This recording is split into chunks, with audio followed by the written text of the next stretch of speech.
going on, YouTube? I'm your host, CJ, the Gym Slasher, back at it again. You could have been anywhere in the world. You chose to be here with me, and I appreciate it, man. Hit the like, hit the subscribe, hype me up, man. Let's go. Without further ado, let's get into work. The NBA trade deadline, it is here, it is alive, it's kicking. So many ways and so many things I wanted to kind of bring up and talk about on this, because just to kind of give some perspectives, and I want to see what y'all think, man. Let me know what y'all think in the comments and stuff in terms of trades and all that. Full disclosure, as y'all know, I'm a Laker fan. You know, I've seen them all. I've seen bad trades that we've done. I've seen good trades that we've done, and anything in between. You know, as a fan of your respective sport or your respective team, I know you've seen some good trades and bad trades and questionable trades, right? There's so much that goes on with it. As a fan in general, you know, I like to see them. I like to see kind of where teams are trying to do. Are they trying to get ready for the lottery picks and they dumping all their players? Are they ready to they believe they can make a championship run, and how they're going about that? Or the teams are going, nah, I'm not making no trades. I may make a little minor one, but I'm keeping everyone. I like where we're at. I like the continuity, and we're going to push this thing to a conference title or an NBA Finals appearance. It just kind of fluctuates and depends on where your team is at and what management are viewing. On a management perspective, you know, they go by a different set of rules, man. You know, and you that's where you see a Luka Doncic and an Anthony Davis trade happen, because depending on what that franchise is looking at, and there's always a deal, right? There's always a deal. It's just a matter of is it worth making that splash or not, you know? And like I said, with that Luka Doncic and Anthony Davis, elite stars are available now in terms of conversation and trade conversations. They are available. I wouldn't be surprised if you see another big splash coming with this trade deadline.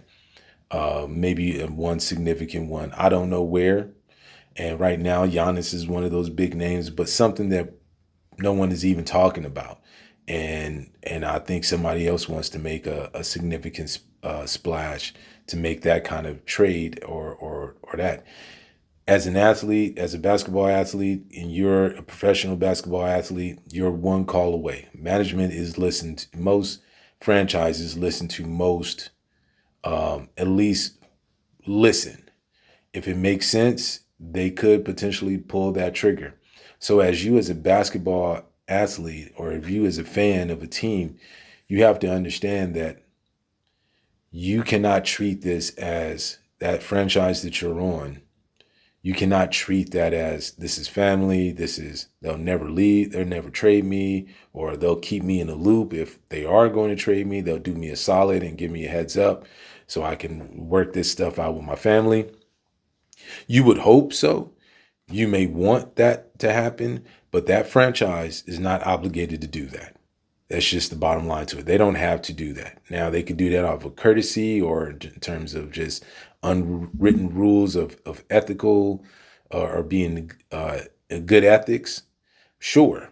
But they don't have to do anything like that. All they care about is their bottom line, and if it works for them in terms of long term or an immediate term. From the player's standpoint, yes, this could be nerve wracking. And I can't see a situation where it's not nerve wracking, especially when you're seeing elite stars being moved. You now know you're on the trading block and you could be available to be moved around. And it's important to use this time, as you being in that athlete mode, as a professional athlete at that time, to really talk to your family, to say, hey, listen, you know, quiet out the noise, the trade rumors, just follow me. We may have to pack it up and move out. Don't ask so many questions. We may have to go. When you are in professional sports, it is a business. I've always said this. You got to have that in your brain. And Major League Baseball and NBA are two of the biggest ones that do trades in the middle of the season. You see this in the NFL every so often. Every now and then it's not as significant. It doesn't happen quite as often. But in the NBA and the Major League Baseball, this happens all the time. And you got to dissociate with, oh man, this was my franchise. I've been here for 10 years. They love me, my family, right? And it's not to say that they don't value you in terms of being part of their, proverbial family, their franchise and all that, and what you've done for them over the years. But you cannot be loyal when it's contracts and there's business involved and there's taxes and, trades and all that. That's business. That's not family. That's not, loyalty ain't is not part of those equations a lot of times. If the finances, if the money work, you can be moved. So, I've seen trades that happened and it affected the player that got traded in such a way that their game was never the same. I'll give you Lamar Odom was a perfect example when the Lakers traded Lamar Odom to try to get, I believe that was when we were trying to get Chris Paul, if I'm not mistaken. I think it was during that time we was trying to get Chris Paul, and then that fell out, and we ended up having to come back, and Paul Gasol was part of that, and it was never the same. The team never recovered off of that.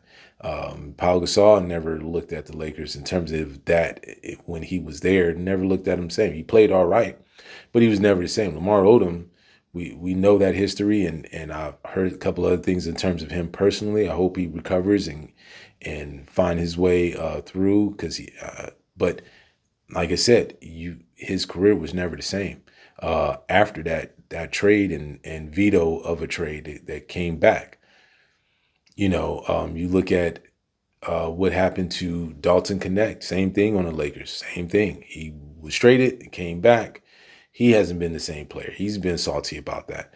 And I'm not saying that they shouldn't. You're athletes. You're getting paid millions and all this, and you want, a lot of fans just want them to just suck it up. But they're still human at the end of the day.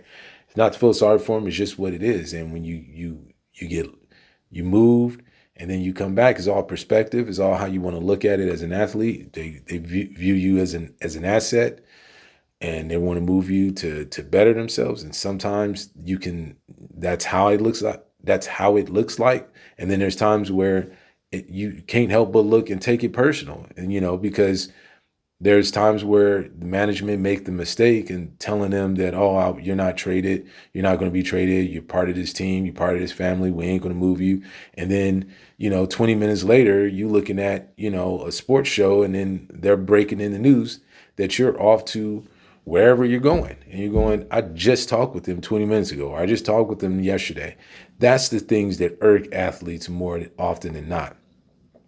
If you are a management or a GM or owner, and here's the trade deadline, I think the best process to do is say, hey, bring the team in and say, hey, listen, I'm just going to keep it all the way, honest with you guys. The trade deadline, like any year, we're always listening. We're always looking at in terms of deals and all that is being made.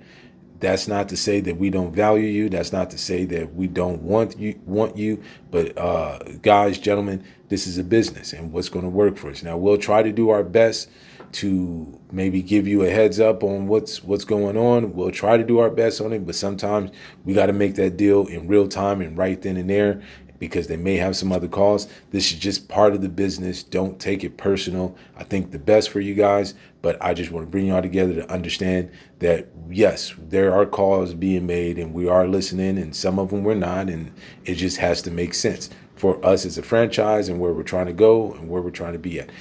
I think if management do something along those lines when a trade deadline approaches, I think you could get a better reaction from the players. I think you can get a better respect from the players to saying, okay, well, at least now that may not, just because they respect it and they're okay with it, because they respect it doesn't mean that they love it, doesn't mean that they're okay with it, but at least they can say, you know what, they did talk with us, and he said that, hey, they're listening and taking in things.